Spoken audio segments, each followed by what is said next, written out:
नमस्कार, माझं नाव आहे ओमकार गुले पाटील। मी आज एका नवीन प्रवासाला सुरुवात करत आहे। तर आपण नवीन प्रवासाला सुरुवात करताना किंवा कोणतीही नवीन शुभ गोष्ट करताना तर आपण गणपती बाप्पाचं स्मरण करतो अथवा नाव घेतो। तसंच मलाही आज नवीन प्रवासाला मी या यूट्यूबच्या सुरुवात करत आहे। तर कोणतीही गोष्ट आपण नवीन करताना साधारणतः आपली एक थोडीफार तरी तयारी असते। तसं त्याचप्रमाणे माझे काही स्क्रिप्ट रेडी होत्या किंवा काय होतं, पण ते व्हिडिओ बनवण्याआधी तर मला असं वाटलं की एखादी हा जो माझ्या लाईफमधला जो किस्सा आहे ज्यामध्ये गणपती बाप्पांचं स्मरण झालं आहे, तर तो किस्सा मी तुमच्याशी शेअर करावा। हा अनुभव मी आधी कोरावरही लिहिलेला आहे, तर कोणी जर तिथे वाचला असेल तर त्यांना ते आठवत असेल। तर मी साधारणतः लॉकडाऊनचा काळ होता, तर तेव्हा मी डेक्कनमध्ये एका डेंटिस्टकडे गेलो। तर तिथे तर वेळ लागला, खूप सारा वेळ गेला माझा तिथे। तर 4 वाजता तेव्हा हॉटेल सिटिंगसाठी बंद व्हायची, तुम्हाला आठवत असेल तर। तसं FC रोड तर आपण जर म्हटलं तर खाद्यप्रेमींची मांडेआळी, तिथे अनेक हॉटेल्स तिथे, जसे की वाडेश्वर, रुपाली, वैशाली, गुडलक, शबरी, अत्यंत फेमस असणारी हॉटेल्स त्या रोडला की पण तिथे जो बसून खाण्यात फील आहे तो पार्सलमध्ये येत नाही। त्यातल्यात एक तिथे एक टपरीवाजा हॉटेल आठवलं की जेव्हा मी FCला होतो तेव्हा आम्ही मित्रमंडळी आम्ही तिथे कायम जात असू।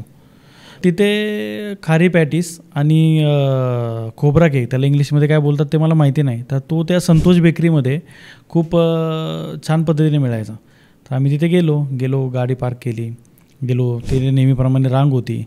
मग रांगेत जाऊन थांबलो तर जेव्हा थांबलो तेव्हा त्या क्षणी एक गाड्यांचा ताफा आला। तर मग ताफ्यामध्ये इनोवा, मागे बायोग्राफी रेंज रोवरची, त्याच्या मागे स्कॉर्पिओ, तर त्याच्यामध्ये खूप सारे भरलेले अंगरक्षक।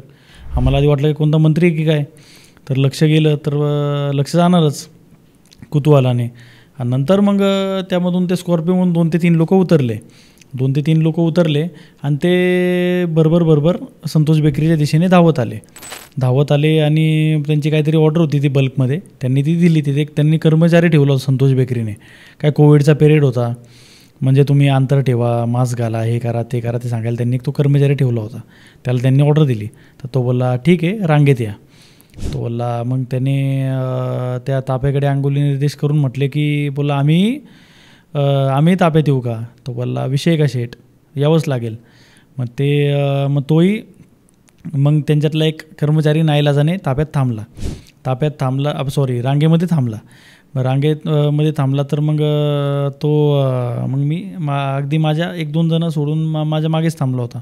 मग मी त्याच्या शर्टवर लोगो पाहिला तर तो वेंकीज ग्रुपचा होता। त्यावरून मला समजलं की हा वेंकीज ग्रुपचे मालक कोणतरी राव कुटुंबातल्या कोणाच तरी तापा असावा, आणि तेव्हा तो माझ्या मागे थांबला आहे। तर मग तिथे हळूहळू लाईन पुढे जात होती, तर निवांत काम चाललं होतं एकदम। तर नंतर मग तेव्हा त्या ताब्यामध्ये एक पोलीसवाला होता, त्याने आवाज दिला, म्हणलं हे काय होतं रे?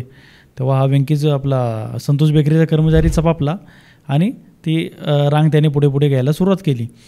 मग रांग पुढे घेतली, माझा नंबर आला, माझ्या मागे त्याचाही नंबर आला, त्यांनी त्याची काही बल्कमध्ये ऑर्डर घेतली, पेमेंट दिलं आणि ते लोक तिथून निघून गेले। तर आपल्याला यामधून 2 गोष्टी आपल्याला एक पाहाव्यास मिळतात। एक म्हणजे की पुण्यात अशी असंख्य ठिकाणे आहेत की तिथे अनेक श्रीमंत व्यक्ती, गरीब व्यक्ती, सगळेच व्यक्ती तिथे जातात, पण अनेक मोठमोठे राजकारणी हेही जातात आस्वाद घ्यायला। तर ते लोक त्यांना तिथे जायला कमीपणा वाटत नाही, आणि हे लोक आपल्याकडे येतात ह्याचाही मोठेपणा त्या व्यावसायिकांना वाटत नाही, हे म्हणजे वैशिष्ट्य। आणि तेव्हा हे लोक गेले, तर आपण आपल्या मूळ स्टोरीवर परत येऊया। तर तो जो तापा निघून गेला तर 2 कॉलेजचे तिथे विद्यार्थी होते, तर ते बोलले की त्यांच्यामध्ये चर्चा झाली होती। तर ते म्हटले काय उपयोग एवढे श्रीमंत असून की शेवटी रांगेमध्ये येऊनच घ्यावं लागलं। तर तेव्हा त्या संवादाचा भाग नसून एक रिक्षावाला मध्येच बोलला की पुण्यात श्रीमंत फक्त एकच, दगडूशेठ। तर ते वाक्य मला एवढं आवडलं की कोणत्याही सर्वार्थाने तुम्ही घ्या की पुण्यात श्रीमंत फक्त एकच, दगडूशेठ, बाकी सगळे सामान्यच। मग ते कोणी का असेना, मग ते सामान्यच। धन्यवाद।